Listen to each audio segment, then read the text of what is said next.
Hello guys, আজকে এই জীবনের প্রথম কোন একটা লাইভ নিয়ে আপনাদের সামনে। আমি কোনোভাবেই কখনোই অভ্যস্ত না এইভাবে কারোর সাথে লাইভে কথা বলা বা ভিডিও রেকর্ডে কথা বলা।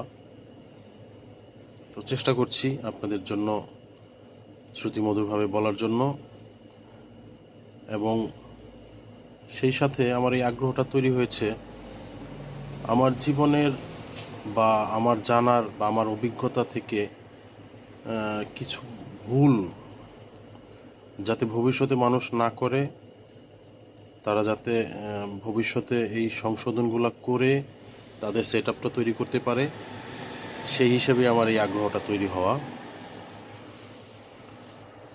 প্রথমে আমার পরিচয় দিচ্ছি, আমি সানি, শেখ সানি। বাংলাদেশ থেকে প্রবাসে খুব বেশি দিন হয়নি, অনূর্ধ্ব 6 মাস, এবং এটাই আমার জীবনের প্রথম প্রবাসী জীবন। তো আমি এসেছি, বর্তমানে অবস্থান করছি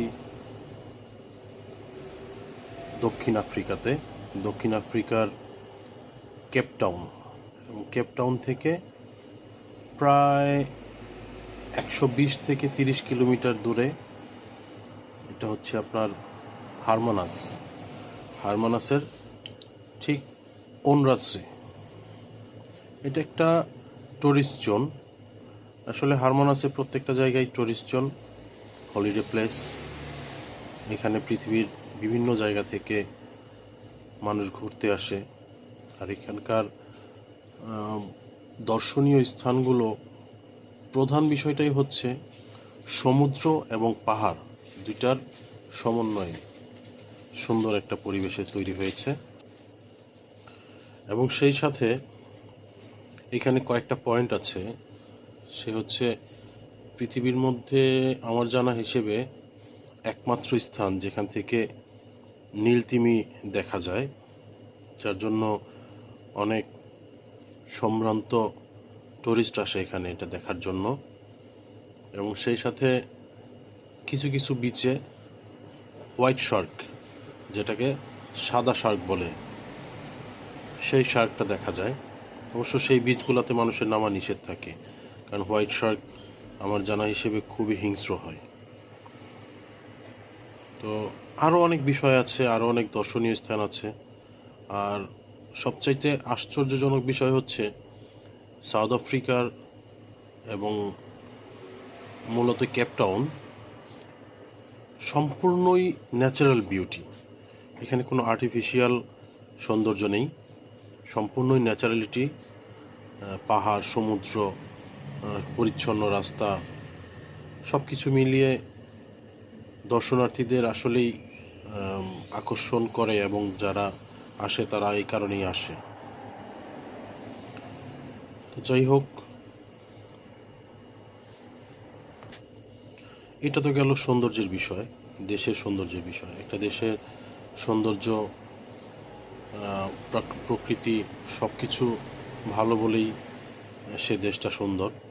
কিন্তু আমরা যারা প্রবাসে এসেছি তাদের তো আসলে সৌন্দর্য দেখলে হবে না, পাশাপাশি ভালো একটা ইনকামের ব্যবস্থা থাকতে হবে, সেটা চাকরি হোক, ব্যবসা হোক।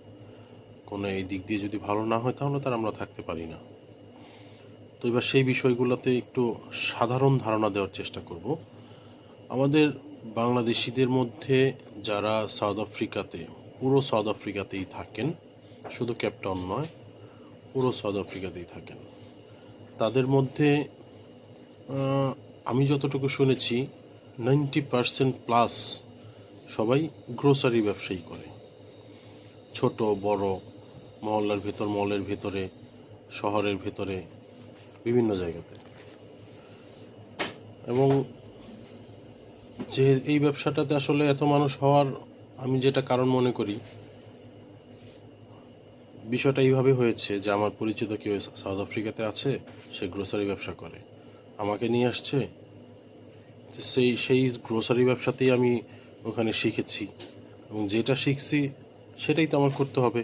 তো এইভাবে আসলে চেইনটা তৈরি হয়। তো সাউথ আফ্রিকাতে হয়তো এইভাবেই হয়েছে।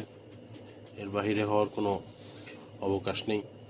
এবং এর পাশাপাশি কিছু কিছু দোকান আছে টোবাকো আইটেম, ইলেকট্রনিক্স আইটেম, অন্যান্য আইটেমের মধ্যে 10% মানুষ বিভিন্ন আইটেমে ব্যবসা করতেছে।